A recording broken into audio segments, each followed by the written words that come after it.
Well, starting off with a bang. Look at this shirt. Elijah, you're going to give me all of the American history in 45 seconds, right? Yes. Okay. Well, it is a podcast. I was wrong. Welcome back to the podcast, everybody. I'm Elijah. I'm Christian. And that awkward silence stands by itself. And today we're talking about I Love America. The greatest country, perhaps? Indubitably so. Mm-hmm. According to every World Cup visitor, All of them. this is the best place ever. And, peer reviewed. That means it's real. So guess what? Get wrecked, everybody else. Go America. Welcome to the show.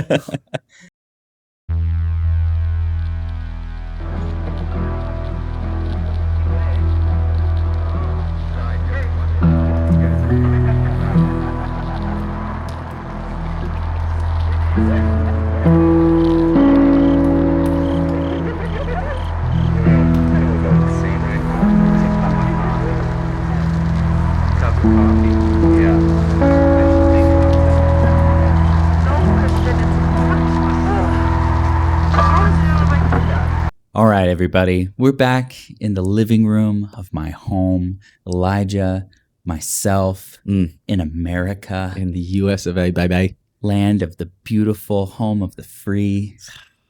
Bald is free, baby. Bald eagles.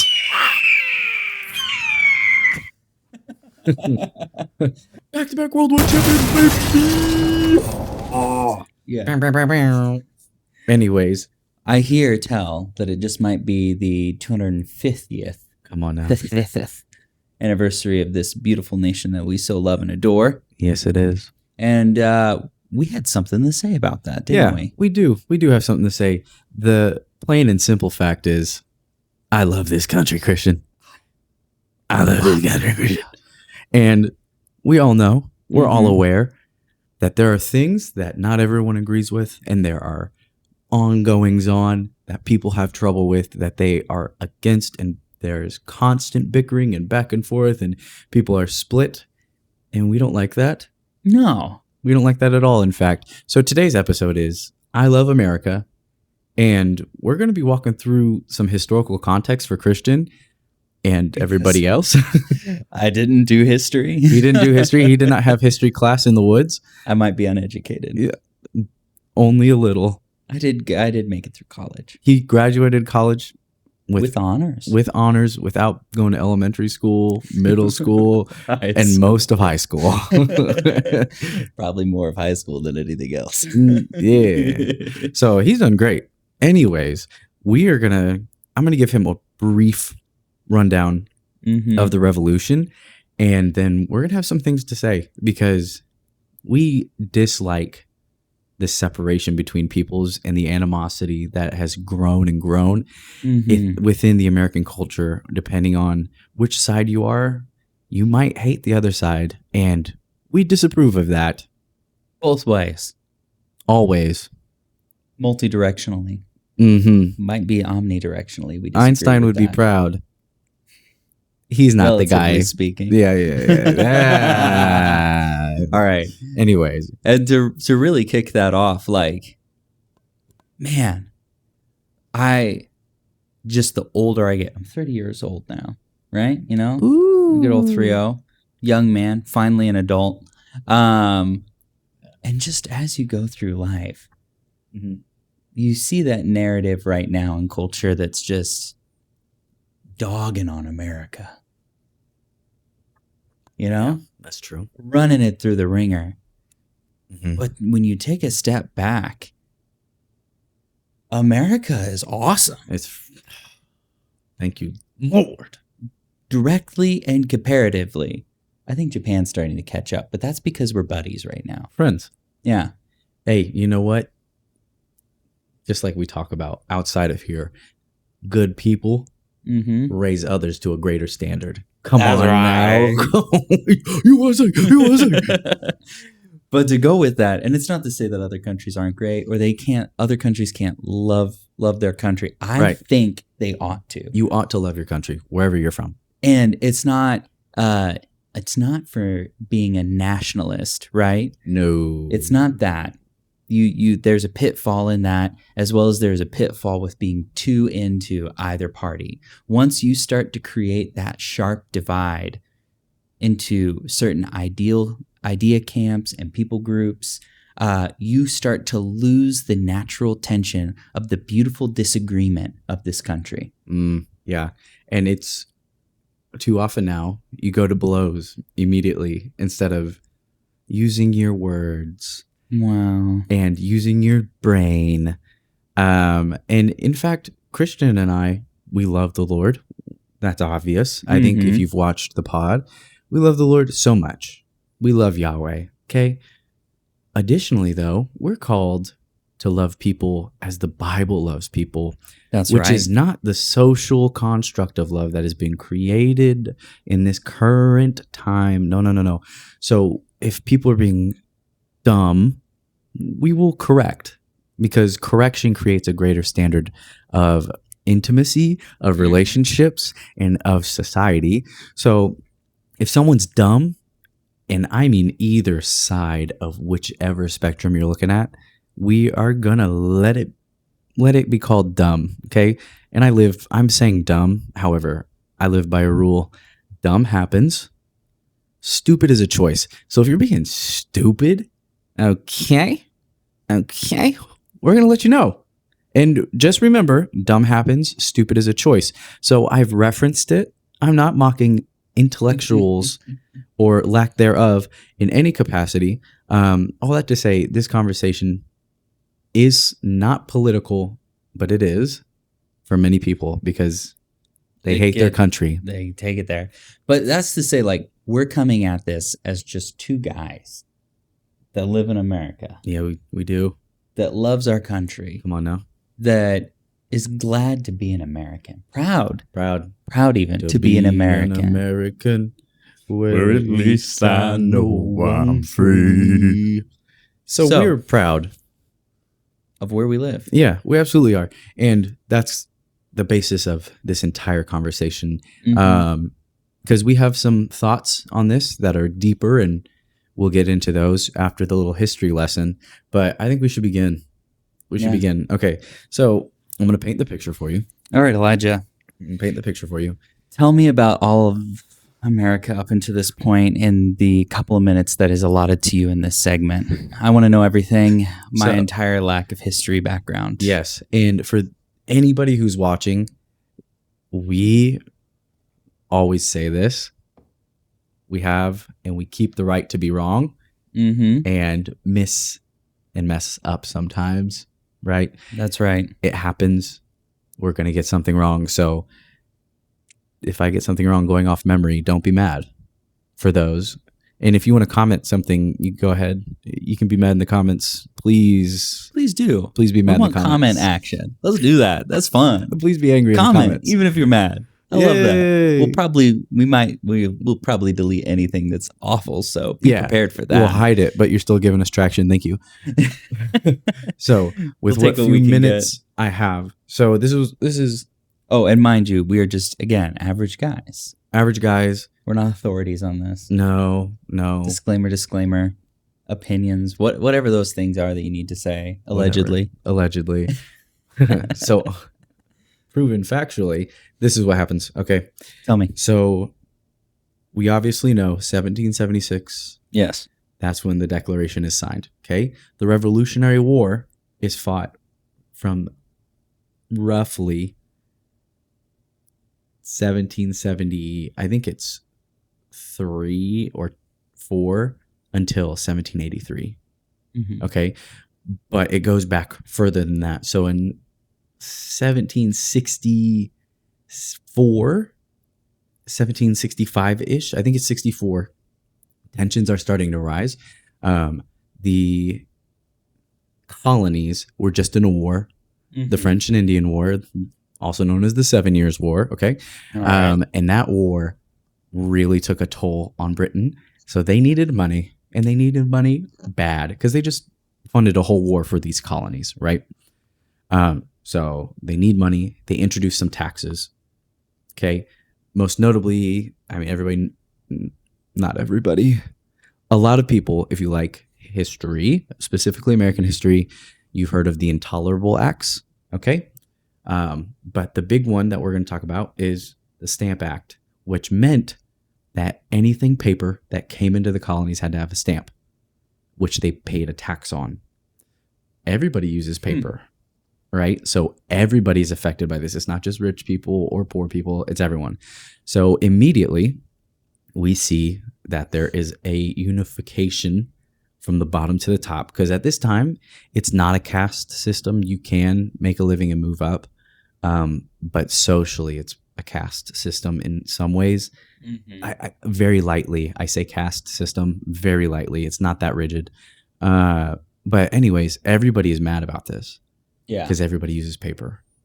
Everyone's going to be angry.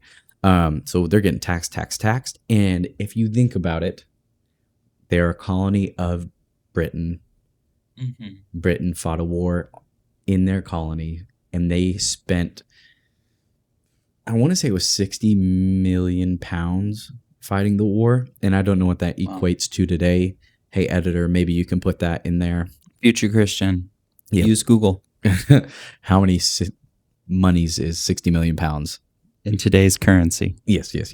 So it was a lot of money. It was so much money. And they're like, we need to recoup this money. So we're going to tax the place from which the war happened. That makes sense. And here's the backdrop of that. For the last 150 years, in some places, they had governed and taxed themselves. Parliament, who passes taxes in Britain at this time, and currently probably, not probably, they do. They passed a tax which had never happened because they had been their own governance and they taxed themselves, right? So now they're being taxed without representation in England because the colonies are here. England is there, 3,000 miles away. Yeah. They're mad that they're being taxed and they have no one to, come against the tax. They're like, why are we paying for it? So this tax happens. People are upset. Governors of the area, I say governors, politicians, people who are put in charge to be over the places are getting attacked. Tarred and feathered and all that. Tarred and feathered. Yes. Fancy. Not fancy. Don't tar and feather people, please. Please don't do that. But anyways, so the what is that? Tailspin. They grease and spooned them. What? Have you ever seen Tailspin? No. I'll put a picture of Tailspin on the bottom. But it's so they used like the same animation for like Baloo in The Jungle Book. And it was a whole series about that bear flying a seaplane. I do remember this. Yep. Never mind. So in Tailspin, he's in like this, I think it was like a floating island airship air show thing. Maybe it was on top of a mountain. This is very and familiar. Then something happens and then he gets like I think they're like claiming he cheated or something like that. And then they're like tar and feather him and they're like, no, we can't do that. We'll grease and spoon him. And so they dump grease on him and throw spoons at him. What the heck? So what? Tailspin. Heck yeah. What a pop culture reference right there, Christian. Yeah, they're locked in here somewhere. What a pull. That was great. Don't do either of those, by the way. Stop. Please don't do that. Those are my weekend plans. It's the weekend and I'm the only one here. Anyways, so people are being attacked for this because the colonists hate this tax. Yeah. What are you doing this to me for? I don't want this. So we see this happen. I'm going to shorten this up because I don't know how much time we have. But basically, from the Stamp Act all the way up to the shot heard round of the world. Have you heard of that? Vaguely, yes. Okay. So there are taxes that are put in place by Parliament, and it goes like this. They implement a tax. The colonists revolt, and they hate it. They repeal the tax. Then they implement a new tax.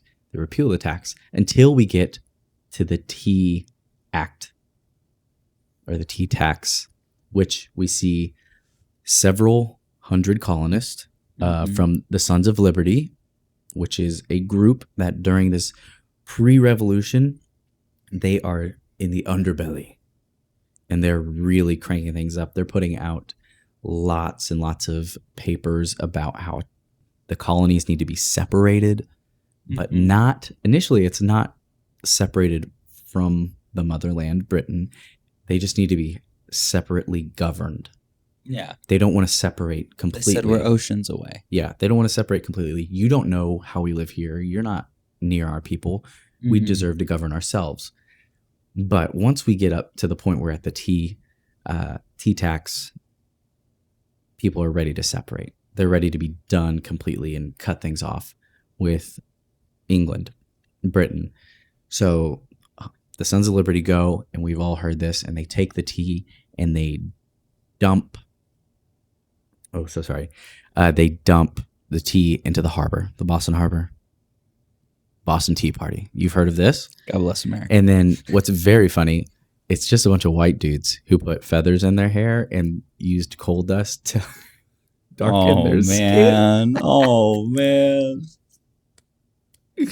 So they don't look like Native Americans whatsoever. Not even a little bit do they look like Native Americans. They failed that real bad. But nobody cared because previously there had been tons and tons of military occupation in Boston, in Massachusetts in general. But things had gotten so bad after the Boston Massacre, for which 5 people were killed. Specifically, the first martyr was Crispus Atticus. I think I'm saying that correctly. I can't recall. And he was black, and he was the first martyr for the revolution, is what most people identify him as. Yeah. Which is, I mean, obviously you don't want to be the first, but better to be remembered as the first in the greatest revolution on earth than remembered as nothing. Down in history. Yep. What a guy standing up. Come on. A runaway slave who's like, bro, we're fighting for freedom. Come on now. That's what about that. Let's go. Anywho, so Boston Massacre, the Tea Party, or Boston Tea Party happens, and it's really tense. And eventually, things come to blows at Lexington. So what happens is there's like 70 guys that are farmers, because it's the colonies. That's what you do. You farm, or you have a paper business, or you do whatever. There's no formal military. It's all militias. So a bunch of farmers with awful guns, which are not rifled guns. Yeah. Anyways, if you know about gun history, rifling means there are. Anyways, so I get what you're saying. It's little twisty grooves. Yeah, the twisty grooves. It makes it go straight and farther. They didn't have that. They just had something that probably peaked real hard. Whoopsies. Anyways, so you're at Concord, Lexington and Concord, and there's 70 guys coming up against several hundred British officers, and they're just standing off, not doing anything, but tensions are high, and they're like, you do, no, you, because they're looking for weapon depots. Yeah. And they're looking for anything they can find to help keep this potential revolution from happening. And while they're all standing looking at each other, somebody fires. Nobody knows which side did it. But eventually, when the smoke clears, there's several colonists dead, and then they're running away, and that's what sparks the revolution. And from that point till, I'm not going to give a date, but from here onwards, it's very fast. It's one thing after the next. Because I think Lexington and Concord is 74. It might be 73 though. And then between 73 or 74 and 76, we are completely against Britain. And we're like, yo, forget these guys. We're going to govern ourselves. So what they do is they have the Continental Congresses, which is just the meeting of all the colonies. They meet, what do we want? This is what we want. Okay, let's put it into writing. And they try to remain a part of Britain, but once again governing themselves. And they try again and again and again. Nothing's working. And then we see in 1776, July 4th, that there are several men who go forward and they write their names on the Declaration of Independence, which is a complete separation from Britain for all the colonies, which means, for those of us who don't really think about it, we hear this, whatever. If they lose the war, they're all hanged. They all die. And stakes are there. The stakes are very high. So if you sign this paper, you are signing your death warrant if you do not win, right? And there are like lots of shirts and then slogans that say, it ain't treason if you win, which is, fair enough. So some people are very bold. Like you've heard of John Hancock. Like put your John Hancock on the line. It's because he signed the Declaration so big to make sure that if someone else found it, you knew it was him because he felt so strongly. And in this time, we have lots of legends just out and about.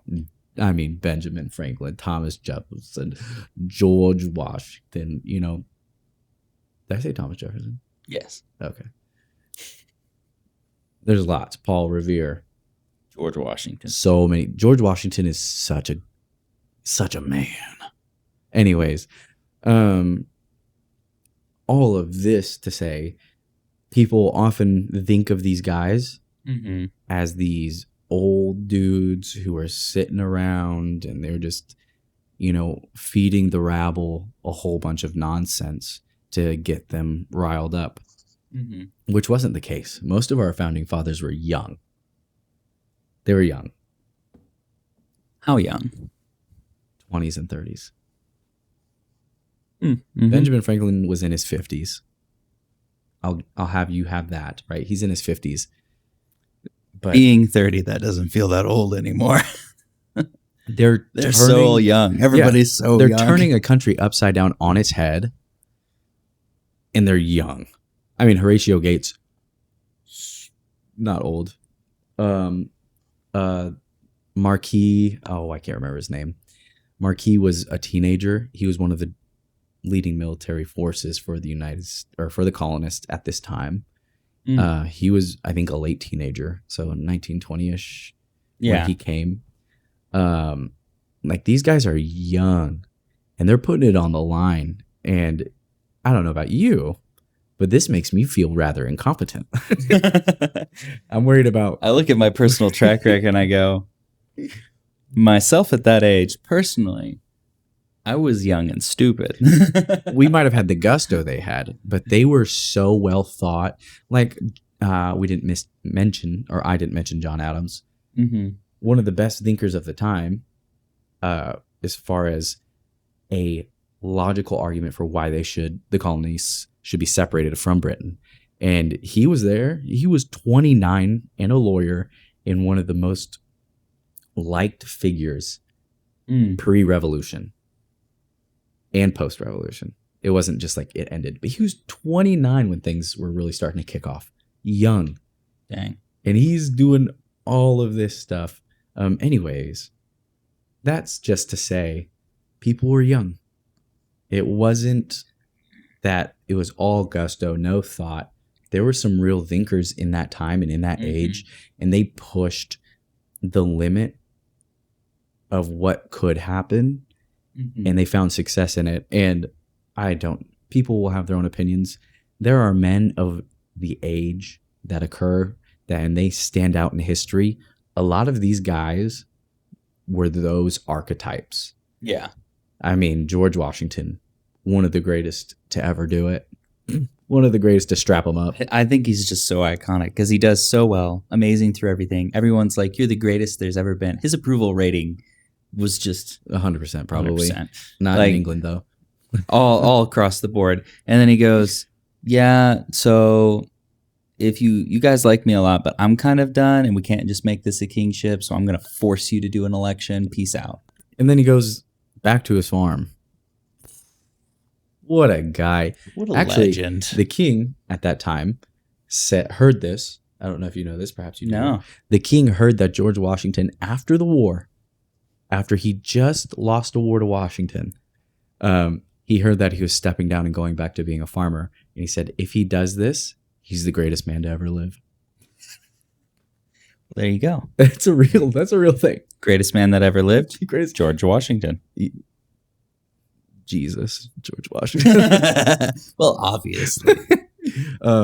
Anyways, so I'm gonna skip a bunch of details now. Oh yeah. Now we're in the sprinting stretch. We're in the sprinting because we're running out of time. And if you know all this, good. Think about it. Mm-hmm. Dive into it. What could have drove these younger men and women? It wasn't just men. It wasn't just white people either, right? I just mentioned Crispus Attucks or Atticus, whatever. It was everybody united under a single cause, which was they loved where they lived and they loved everything about it so much. They were willing to die for it. They were willing to die for it. Not because they hated the place they were at, not because they hated the opposition, which they did. Mm-hmm. They did hate the opposition. They loved their country and everything about it, or their colony rather. There was a uniting cause, right? So from 1776, from when the Declaration is signed, to 1782 is when the real fighting is happening, right? And there's lots of major battles, and we can't go over those right now. I love this stuff. I studied history in college, so this is something, when I say history, chill out. I got to study some history, okay? Oh, that you. I'm not a genius, all right? No. I forgot stuff. I've forgotten. But there's lots of battles. A lot goes on. Mm-hmm. So much goes on. But to shorten it up, there's a bunch of farmers who don't have any military training. They get trained by a Frenchman after the colonies prove that they can go toe-to-toe with Britain. It's Ticonderoga, I think, is the battle. Mm-hmm. Anyways, so that battle proves to the Frenchmen, which, by the way, this is the only time I'm going to give kudos to the French. I don't care. You know my feelings on France. I don't care. But only a few good things they've got in Joan of Arc, and that guy's one of them. Anyways, so they prove that they can go toe-to-toe. They send forces and money to the colonies, which revived the revolution, because at one point they were down to They were down to like 700 soldiers in the entire Continental Army. Compared to where we are now. Well, it started as several thousand. Ooh. But these people would sign contracts, and then at the end of it, they would just leave. And before that, when they were just a bunch of militias, people would go, I'm done fighting, and they would just leave. So George Washington was dealing with influx, and then nobody's there, and everybody's dying. And then we see at Pigeon, or what is it? The Forge. Is it Pigeon Forge? I think that's right. I definitely don't know. I think it's Pigeon Forge. One of the worst winters on record. Mm-hmm. They go in defeated. They have like 700 people left in the army. Mm-hmm. People are dying left and right from disease and cold because and starvation. They don't have food. They have nothing going on. And this guy, George Washington, during one of the worst winters on record, is just running around the camps, hyping everybody up. He's like, I don't care. This man drove the revolution on pure willpower and the anointing of God. I promise the anointing was there. Topic for a different time. We'll talk about it. We can talk about that a different time. But he willed these men into it. But because of Ticonderoga, the French send this guy in, and he trains what troops are there. And they came in a mess, and they left that spring a full, real army. Super well trained for the amount of time that they had. Yeah. They were super well trained. At this point, they finally have some uniforms, because previously they just wore whatever they could. And they look like a legitimate force of opposition. And from this point, and we could talk about the Delaware, when George Washington crossed the Delaware and it was frozen. Legend. And these men are barefoot walking through the snow in the winter because they were just dogs like that. They just had it like that. But we're not gonna talk about that. We're gonna talk about how from this point on, it's not smooth sailing, but things really start to take off. Mm-hmm. And we're going smooth. The colonies are winning battle after battle, and they lose some, right? Just the way things go. But we're just winning. Headway. We're just winning. And by 1781, I just skipped a lot of stuff right there. By 1781, after the revolution almost died several times, there is a battle for which happens can't exactly remember where, but this British general takes all his men, it's like 7,000 perhaps men, to this coast area where there's typically docking for the British. They would come, drop off supplies, whatever. And George Washington catches wind. He says, oh, okay. And they go from, I want to say this is kind of south, so maybe the Carolinas or Virginia-ish. They're in New York. George Washington marches all the men that he has down to this port area. And the French go around from New York to this port, and they surround this guy and all of the British men's, okay, all them redcoats, brother, surround them all on all sides. There's nowhere to go. And they just, they let them have it for, I think it was like several weeks. Cannon fire, artillery fire from everywhere. They're just destroying this town. And like, y'all are the only ones there. Until you surrender, we're just going to let you have it, bro. And eventually the guy surrenders. And that is the final battle in the Revolutionary War, is a surrender by this British general, I think. And for the next 2 years, I think it is 81. So for the next 2 years, they're trying to find a peace treaty that is amicable for both sides, right? And in 1783, the Paris Treaty, or Treaty of Paris, is signed. Yeah. And the Americas are from the Mississippi east. And that's all the colonies. And boom, the United States of America is now formed. Wow. That was a lot off the dome top. Let's go. Good job. Thank you. Way to remember all that stuff. Thank you. I appreciate it. Wonderful. So that was a brief rundown. There's so much more. There's so much detail. There are men and women in that time that make you go, dude, I'm doing nothing. What have I done? Lazy bones. Lazy bones. So, picking from the context of this, there are people that dedicate their life to seeing America happen. Yeah. And I think that naturally segues us into really what we've been talking back and forth about for a few weeks now. And it's just the idea of we should love America as Americans across the board, all Americans, all of us, and people of other countries should love their country.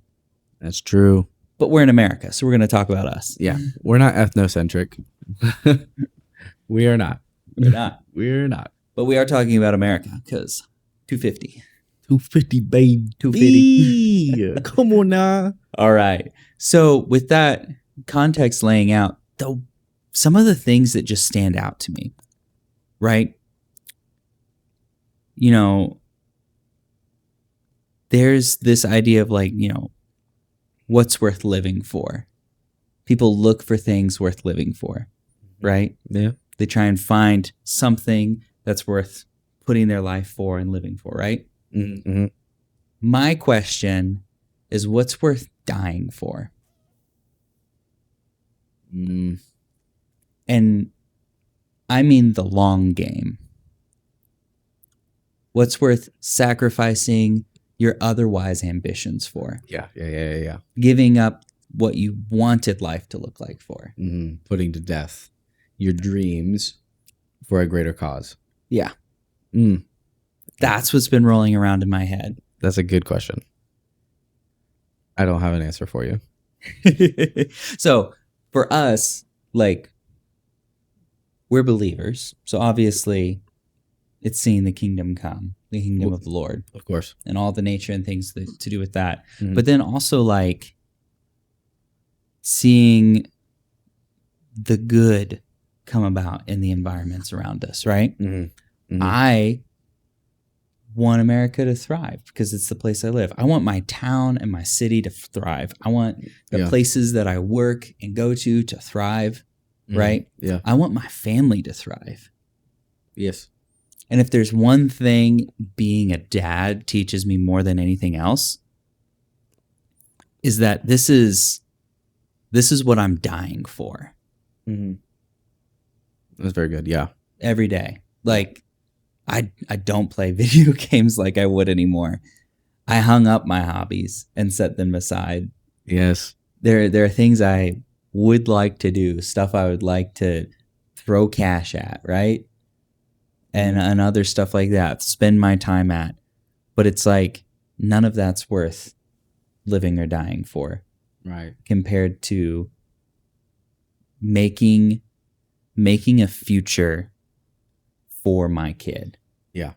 Yeah. I think that's super good. And we've talked about this a little bit. The idea of legacy, heritage, inheritance. We've talked about that here and there. Yeah. And that's something that's heavy on my mind just over the past several months as we've been learning and chatting, is a lot of society today is not worried about inheritance. They don't care. Yeah, they truly don't care about the next generation. No. And it's all virtue signaling and wanting something that has no fruit and has no end. We say it a lot. To what end? We'll use that phrase a lot. We'll see an issue or something we consider an issue and we say, to what end? Like, how much is enough? When does it end? Because it's constantly going and we're moving the goalpost for this thing, whatever it might be. Yeah. And that's, for us, there's a very obvious, okay, that brings no fruit. Yeah. That does nothing for us. And we're not going to engage in that.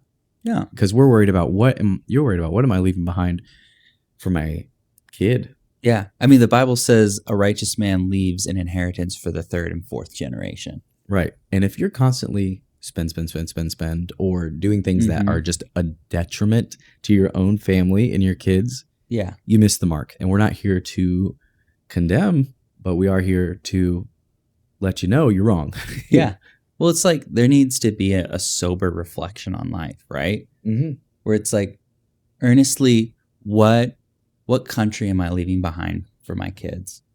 What am I doing to set them up? Because there shouldn't be a generational curse. There should be a generational blessing. He's having a good time. My son might be awake. Yeah, but he's having a good time in there.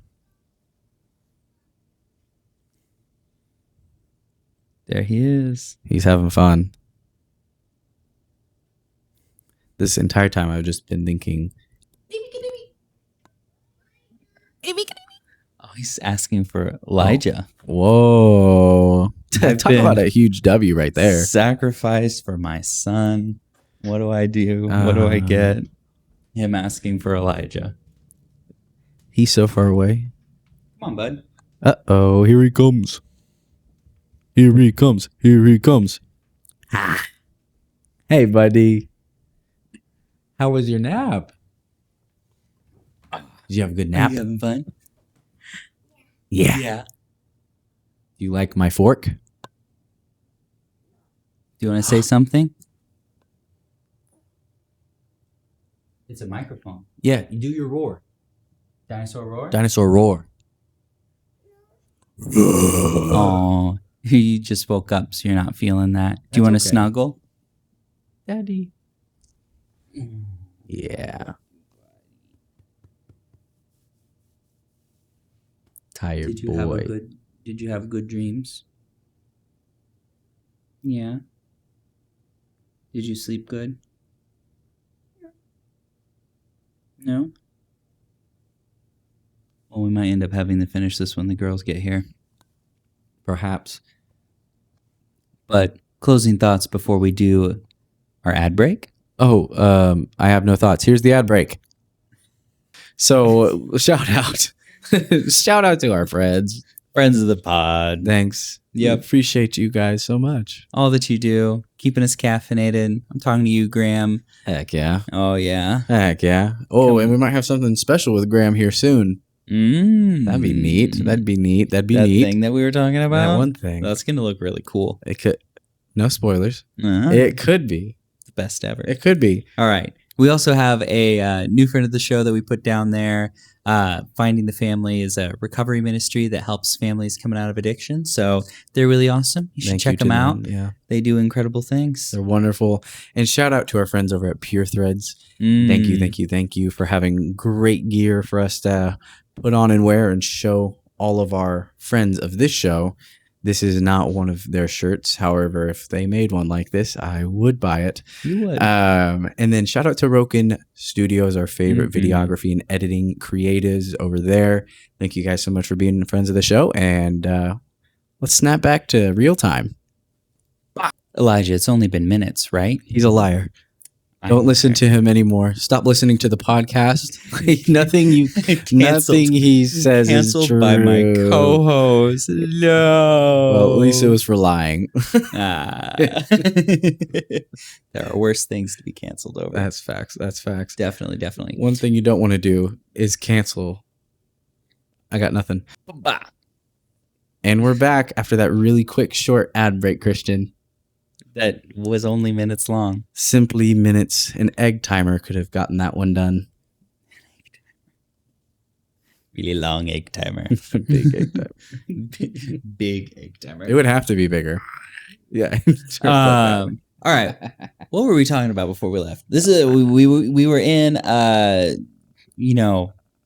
there's what you'll live for, but what will you die for? Yeah. What will you give up your time for? So I think we had left off with just the, a righteous man saves up an inheritance for the third and fourth generation. Mm-hmm. Society has abandoned heritage and leaving inheritance. Mm-hmm. And there is there's a great inheritance and heritage for us as people who live in America. That's right. There was a heritage and inheritance passed on to all people, regardless of their ethnicity, age, where they're from. It's there for all to be had. And that's something that we appreciate, something we love because we value inheritance. And the thing is about inheritance and heritage, if you don't care about the one that was left for you, you're probably not going to care about the one that you leave for yours. Oh, that's good. That is pretty good. It's very clippable. One might say, I'm eating.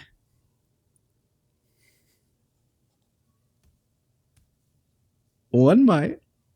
But the whole point is, if you didn't have an inheritance left to you or a heritage that you find worthwhile or having value, you're not going to appreciate or want or desire to leave one for your children or children's children, unless, of course, you have someone, hopefully kind of like us, come along the way and be like, hey, this is important and you should consider this when going throughout life. Yeah.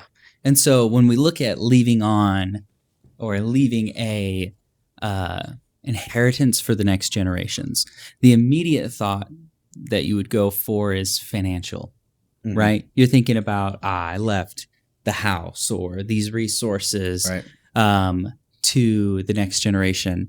Have you seen that thing that people have been doing where it's like what millennials are inheriting? And it's just knickknacks and weird collections and like hoarding and stuff like that. I have seen people say, post videos of boomers when it's time to pass down their inheritance, and it's videos of them getting scammed out of millions of dollars. It's like, so safe to say, inheritance right now is not doing as great as it has been in the past. True. On the financial side. Financially at least. So the next turn of that and the full complete element of inheritance is not only what you physically inherit from the previous generation, but also the environment. Yeah. The culture that you inherit. Yeah, philosophy of life. And something that I have found so interesting in looking back through the years is the number of cultural experiments that have been going on with different education styles, lifestyles, moral standings. And I mean, everybody, if you look at it as an individual in a group, you might be thinking, oh, we're treading new ground.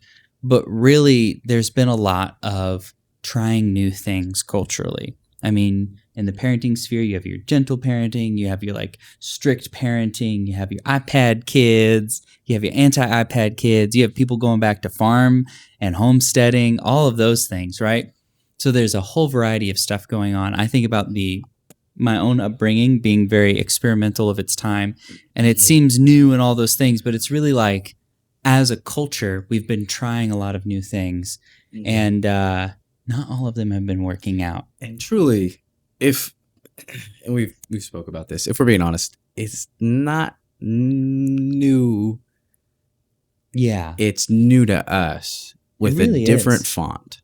You Truly. know? The font really of the age, but not a new idea. Yeah, because I mean, you can say gentle parenting is a new idea, but you probably are 100% wrong.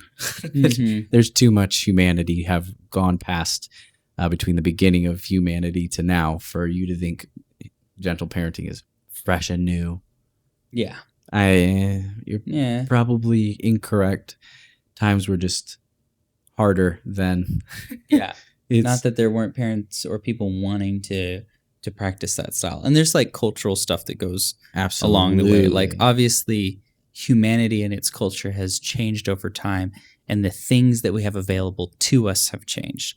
However, much of the ideas that everybody's operating on in culture right now are coming from like the Greeks and the Renaissance and other earlier periods where it's like, I mean, even stuff within the Christian sphere, when I was a teenager, I thought I heard new arguments.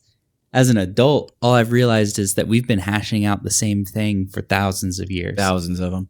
There is hardly a new argument when it comes to believing. Like if you are talking to somebody and they're criticizing the Bible, what are they criticizing?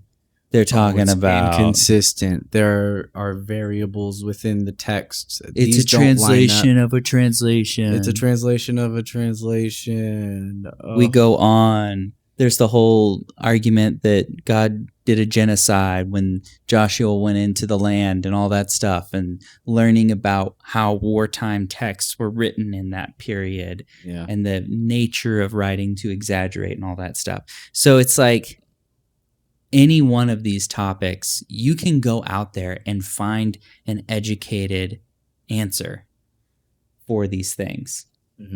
And these have been things that have been discussed for a long time. I mean, I've had conversations with people when it comes to like transubstantiation and communion, which is a $10 word for sure that I'm not even sure I'm pronouncing correctly.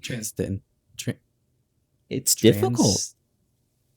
Stantiation, I'm pretty sure. Stantiation is right. I couldn't get it out.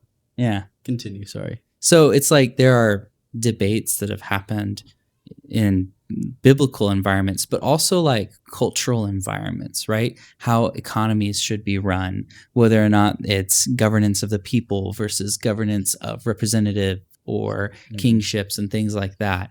And I'm saying they're not new in the sense in our present day.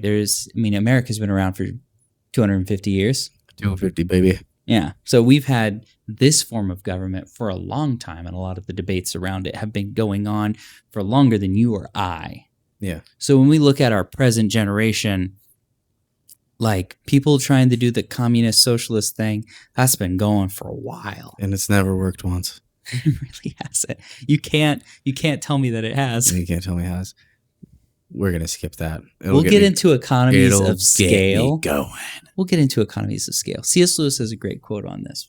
We'll bring it up another time, but there is a great quote on that when it comes to the kingdom of God and it not being how we would like it, but how God has designed it. Basically, if you're a Christian, you believe in owning things and taking care of those things and being a good steward, and that immediately removes communism. And it immediately brings in an aspect of socialism in the sense of caring for the well-being of all. Which, by the way, the churches were the originators of the social programs, right? Yes, absolutely. The first people to be giving out food freely to the community and taking care of like the widows and things. Like the Lord throughout the Bible has constant dialogue with the people on you have to take care of the widows and the orphans. Mm-hmm. And he judges the nations. Long before Jesus hits the scene, he's judging the nations on the fact that they're not taking care of widows and orphans and the disenfranchised, right? So the Bible is very, like the God himself has very evidently been the one promoting that. Mm-hmm. So all of these social programs and the idea and the morality behind having those, its backbone is Christianity. Yeah. Those ideas originate there. Sorry about it, guys. Sorry about it. I know it's not what you want to hear. Wanting to adapt it. I know that's not sorry, what you can't. But it's what it is. This is allegedly, this is our opinion, but I earnestly have not seen it produced anywhere else in any other historical reference I've seen. In today's terms, everything that we see as far as social programs have come from the churches, and that's great. And obviously, we're going to talk about it. History is not clean. It's very dirty. Mm-hmm. It is very complex. It is nuanced. It has levels to it. There's a lot of gray. And there's a lot of people being awful. Which is, we're going to get there here in a minute. But it's true. Social programs are great. They're wonderful. I think this brings us really into our next topic our next branch of the topic very directly. Yeah. And that is the importance of loving your nation and the critique of the fact that former leaders or people of the past were this, that, or the other thing, right? Like people, you could make the argument, so-and-so was a part of creating the nation, but they owned slaves and before slavery was banned and all of those things. And that is an important topic, but it's also like they're not let off for the wrongdoing. However, the good things that they did are not let off for the wrongdoing either. Yeah. There's this line where it's like, oh, there goes the parade. Yo, that's a fire truck right there. Parade. That guy really wants people to vote for him. Look at him go. Good for him. Look at him walk behind. Is he throwing candy? He is throwing candy. Good on him. But getting back on task and, let's resume. All right. Undistracted. So I tried. And we might figure out how to word this best, but essentially it is like if you try and cherry pick history because some people did things that we would today consider bad, you're going to have to burn all the history books. All of it. Every single one of them. Every hero of the past, by today's standards, unless it's Jesus and a lot of the disciples and things. And some people hate them. Even still. But if you want to try and cherry pick just the most moral ideals according to our current moral ideals or whatever social thing is popular in public right now, you don't have a history to stand on. Yeah. You have none of the common human experience at your back. Yeah. And you just have to accept history as it is. And that's the long and short of it.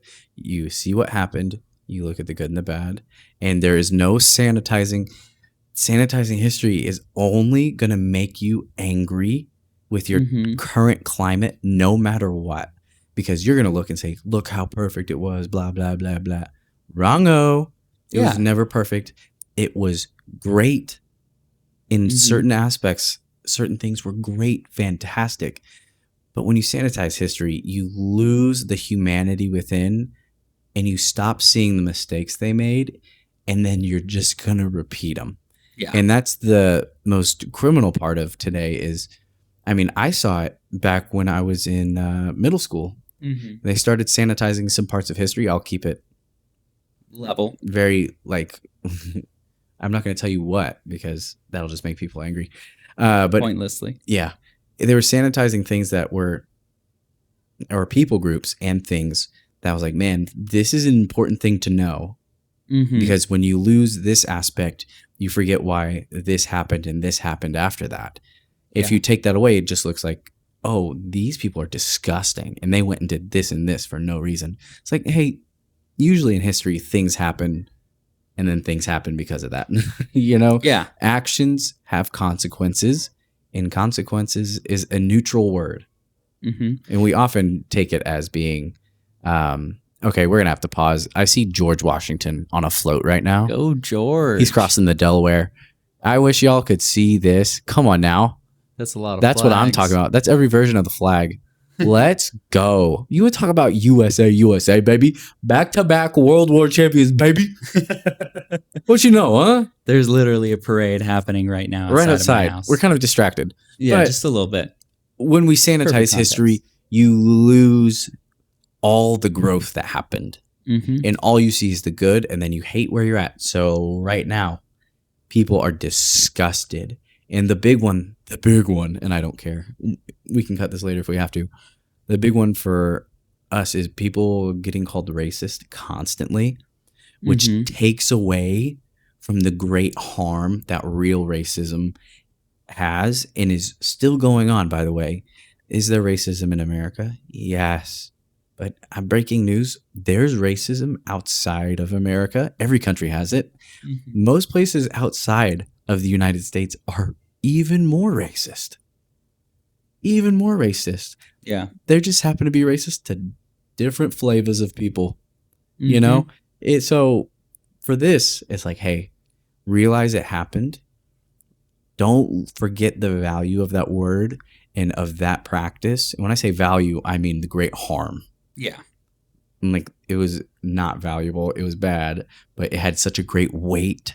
And nowadays it gets tossed around. It's like, okay, well, this word is now getting sanitized because it's overused. It's like, it used to be a big deal to get called a racist. C.S. Lewis talks about in which book? I think it's probably not Mere Christianity. I think it's actually The Way to Glory, where is it Mere Christianity? It's Mere Christianity. The loss of the usefulness of a word. So the word gentleman used to mean somebody who owned land and had a title. It had nothing to do with whether or not you were a good person. You could call somebody a gentleman and an idiot and both be true. That's a big rubber duck. You could call somebody a gentleman and I'm going to leave it there. Other nasty things, and you would be very true to say that. But gentleman's lost its meaning. It's just another word for a good or nice person. So a word that was useful. It had a purpose for describing somebody who owned land and had a title of the time, right? So it had a particular used for a particular context. It got washed out into being overly romanticized, right? It got spiritualized and romanticized to the point that it no longer means anything. So C.S. Lewis talked about that within the context of people throwing around the idea of Christian beliefs or Christian ideals or Christian moralism, right? Where it's thrown around so much that it merely just means good ideals or good moral values or just a good person, not somebody who adheres to a particular faith values. Racist in our culture needs to be held in that regard. Like, it is important. Yeah. That something that refers to a vile, awful thing that I don't experience much myself. Right. Like I'm shielded from that, but I value other people by protecting the utility of a word. So that when it is applied, it holds a weight and packs a punch to what's being done. And if there are biases that are wrongly put into place beyond that point, let us use the word bias, or let us use other words that are appropriately applied to what's going on, so that what needs to carry its weight would carry its weight. It's like the word fascist right now. Nobody knows the definition of that word right now. Like, I'm sure there's people that would comment under this and be like, oh, no, it means this. But the majority of the person running around trying to use that word in a conversation doesn't. I don't even know the definition off the top of my head. I'd have to look it up to make sure that I was using it within the correct context. Right. But I know it's not being used in the correct context right now, because I've heard people explain the context of it. I just happen to not memorize it at this time. Right. So it's like this word and the word racist is being demoted to a position of merely meaning those which I do not agree with and I dislike. Yeah. And I think it's important to remember words have power. We know that. But also the overuse, like we're saying, the overuse of a word, it loses its power. It loses its weight in a room. The over-exaggeration, the constant, flourish of words to describe someone in a negative light has become so popular that it's just, you hear words now and you go, man, I don't care. Yeah. I don't care what you're saying, because I know you are not capable to have this conversation, right? And these words are so popular, or rather are so overused, and words have lost their weight, like we're saying. And now we see that people are immediately prone to violence because words have lost their weight.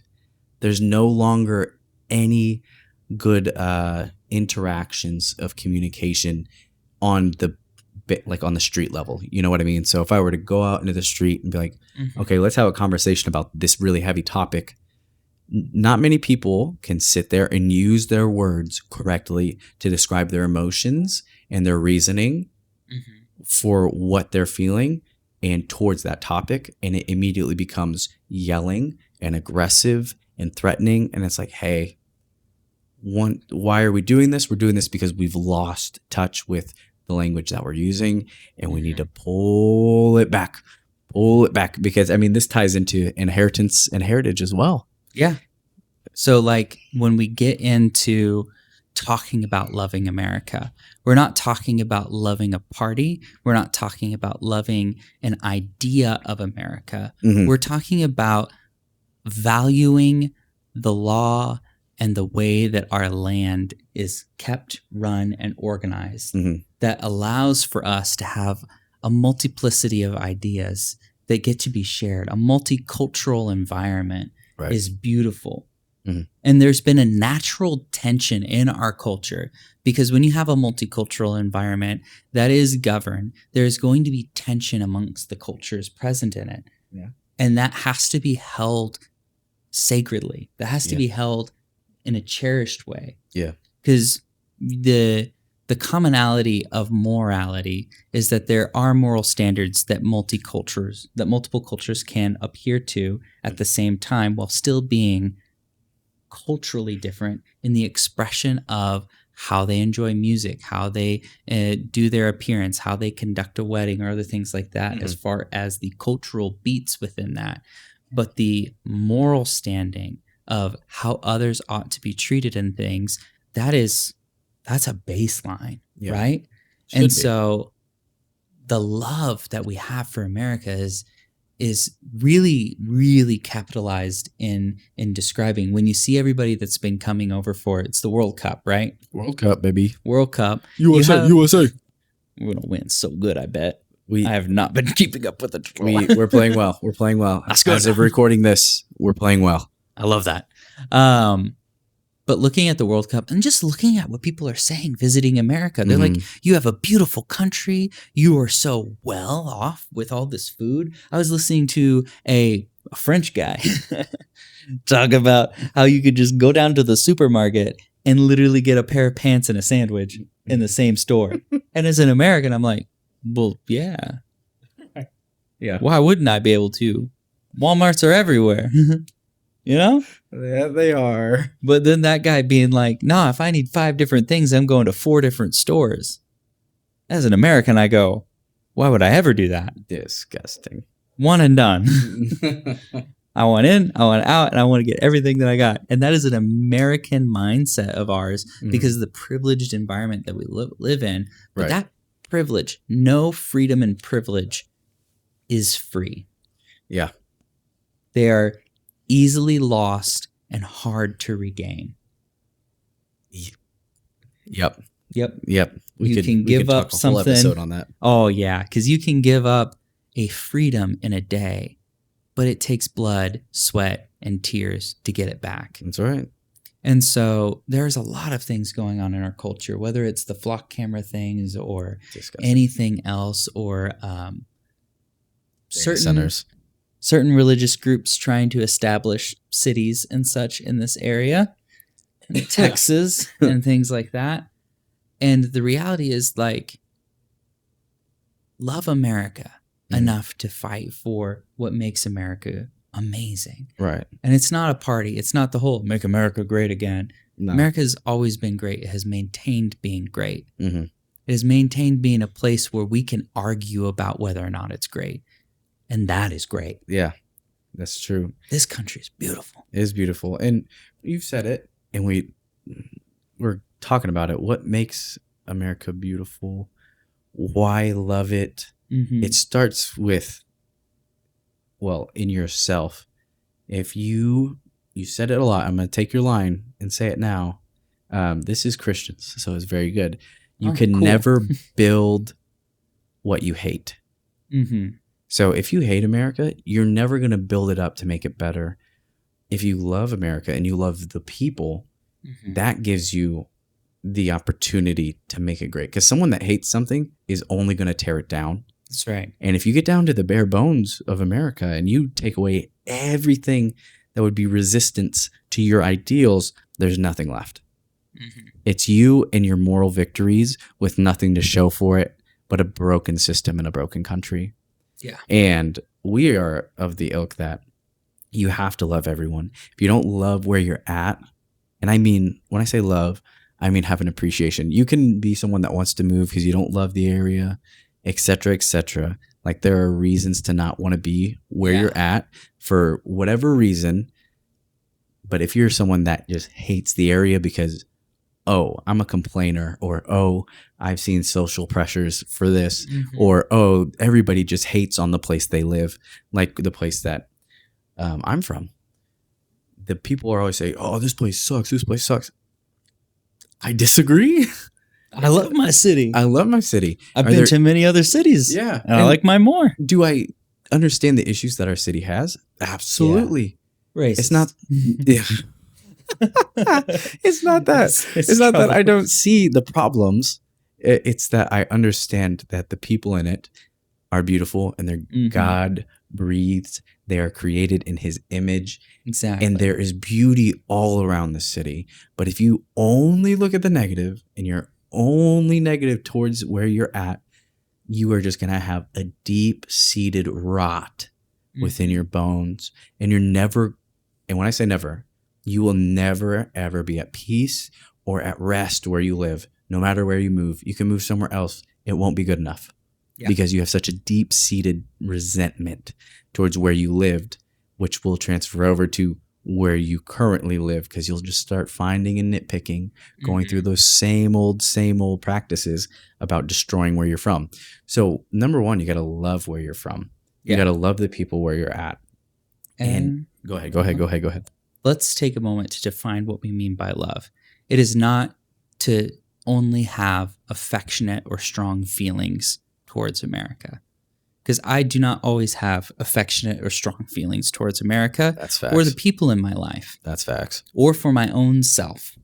Also facts. You know, like love is not feeling.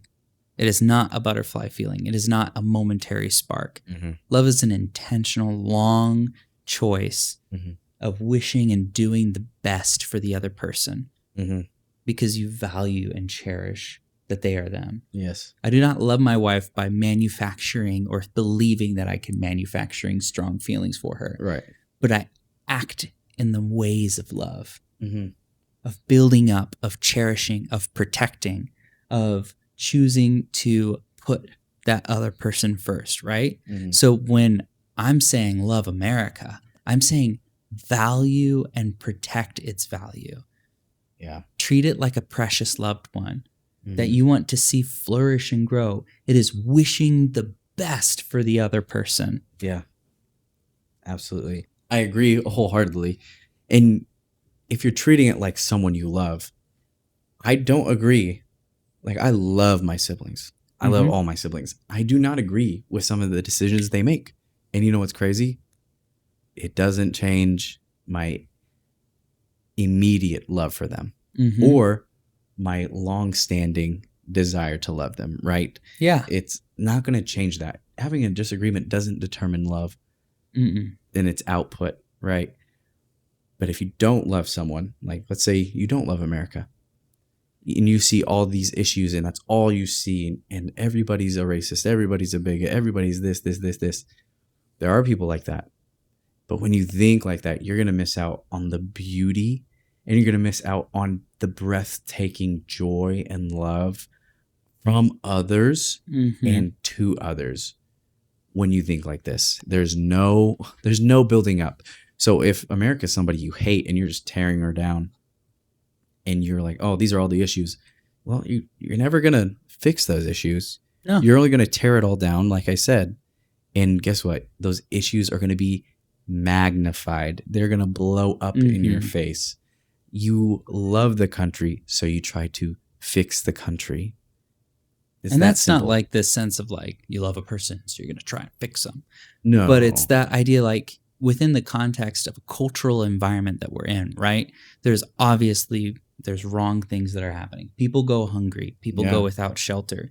Corporations pollute our land. Other things like that, right?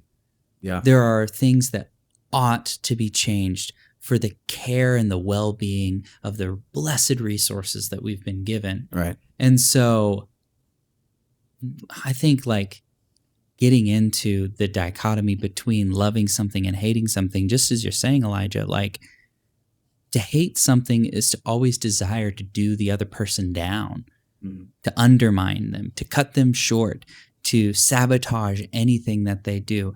I'm going to come down. I'm going to bring it down. But when our wonderful two-party system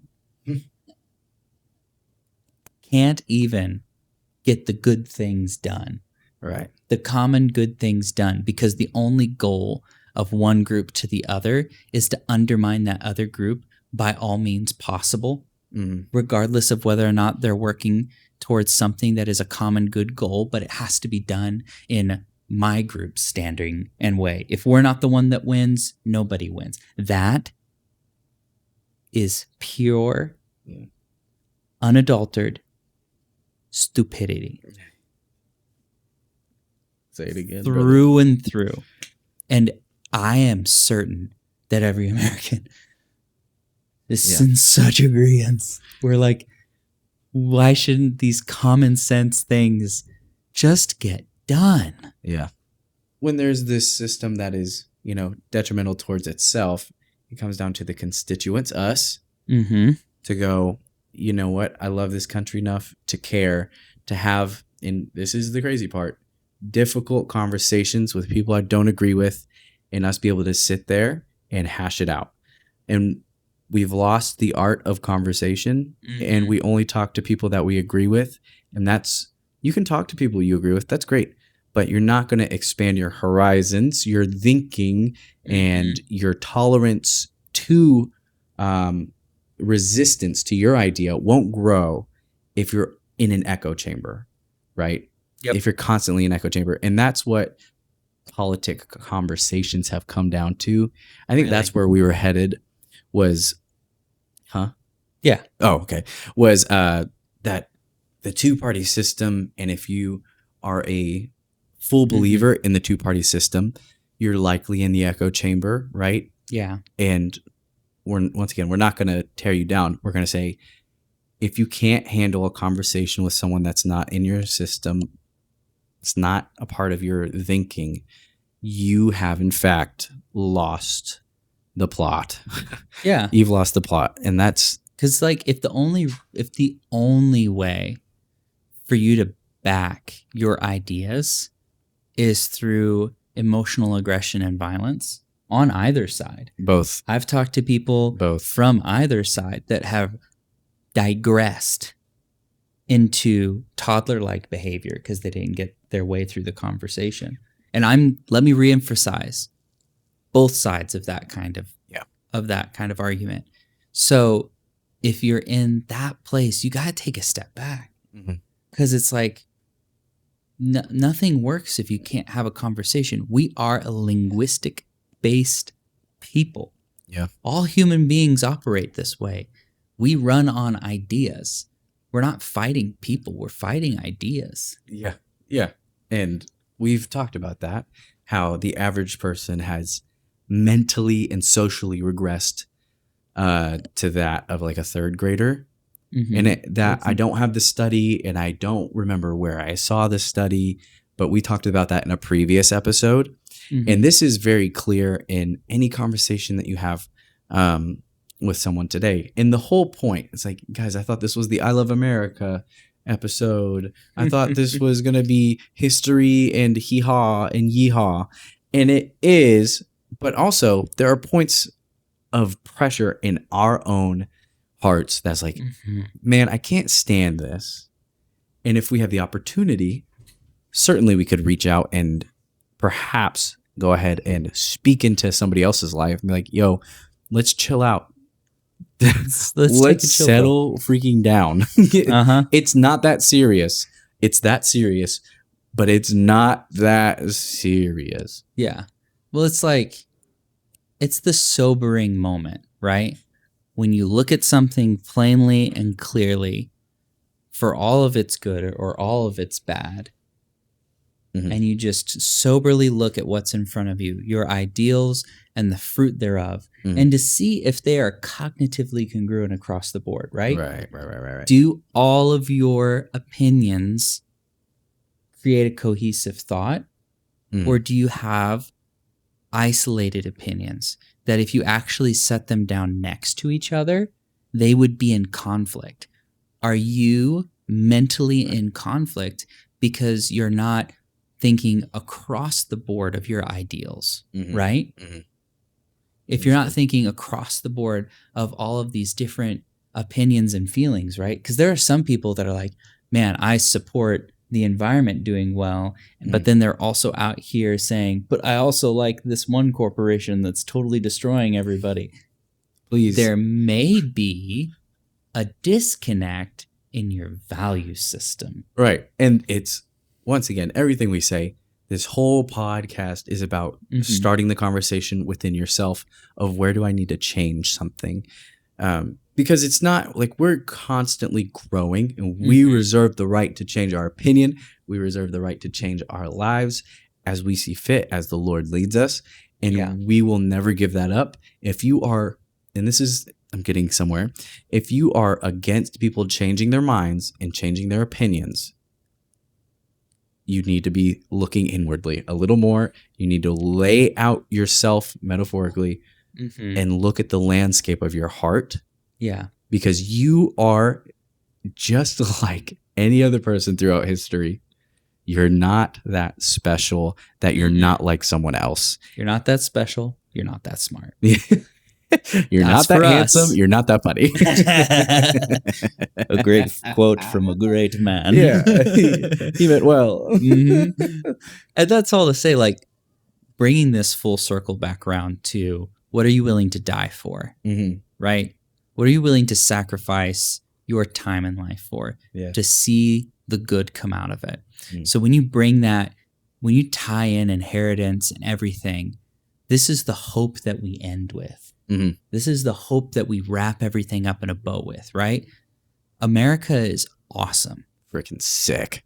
We're in an environment where we can choose to get involved with what's around us. Mhm. We don't need no police officers. We need good people who are going to go into the force Mhm. and fight for that environment to be good. Yeah. We need good lawyers Yeah. to go into those areas and fight for that. Good doctors, good Yep. nurses, good teachers, good principals, Mhm. good all the way through. What area, whether it is a trade or not, are you willing to go and sacrifice your time for? Yeah. Yeah. And then if one generation chooses to do that, Yeah. the entire landscape of this country would change for the better. That's true. And we're gonna tie it back.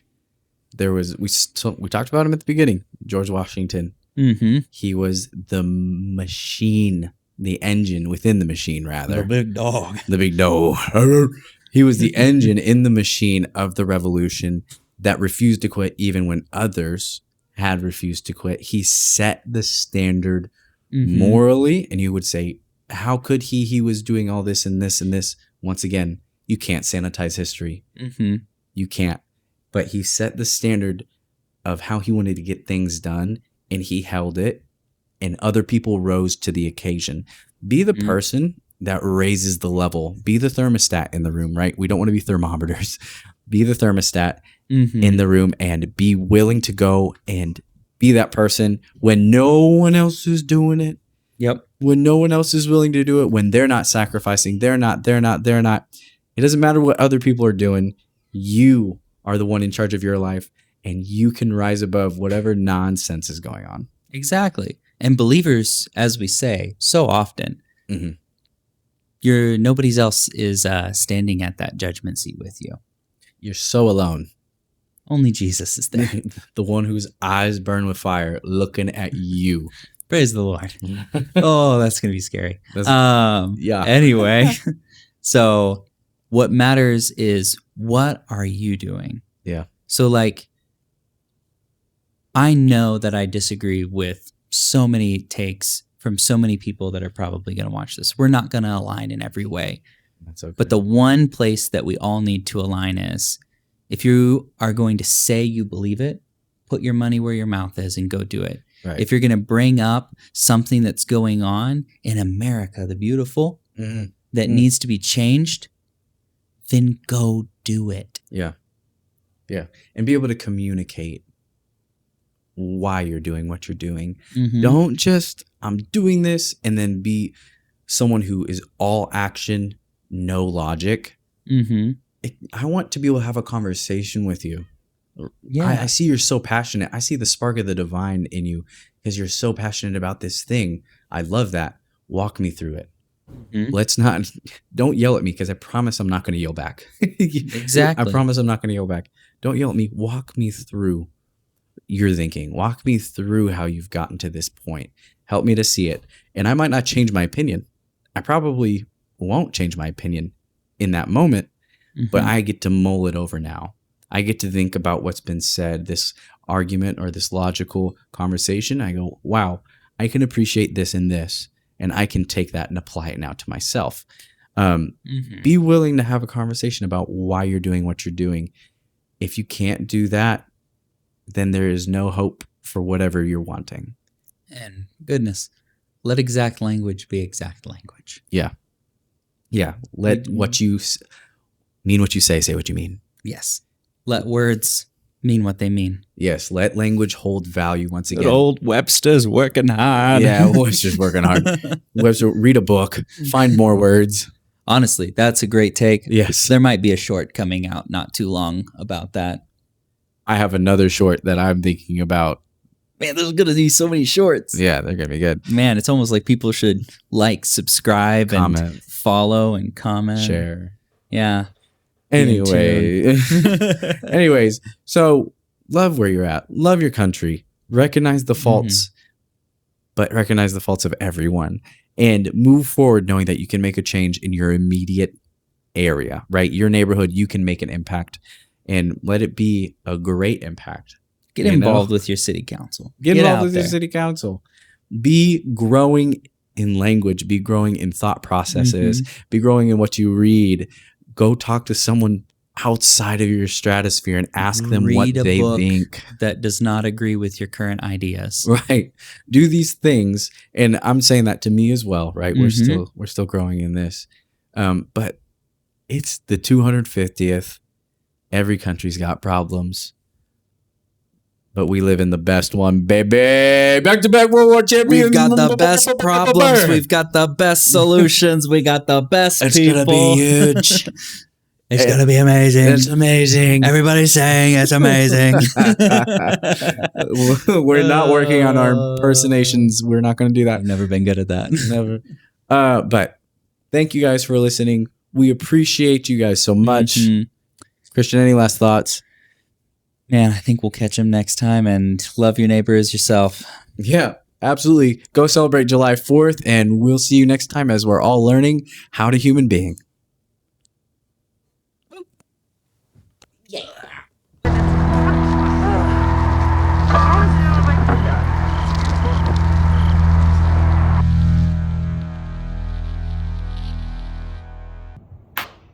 I'm just going to frame the narrative. What? Was that the idea? I just burp so much every time we do this. You get both cats? Lame. Favored one.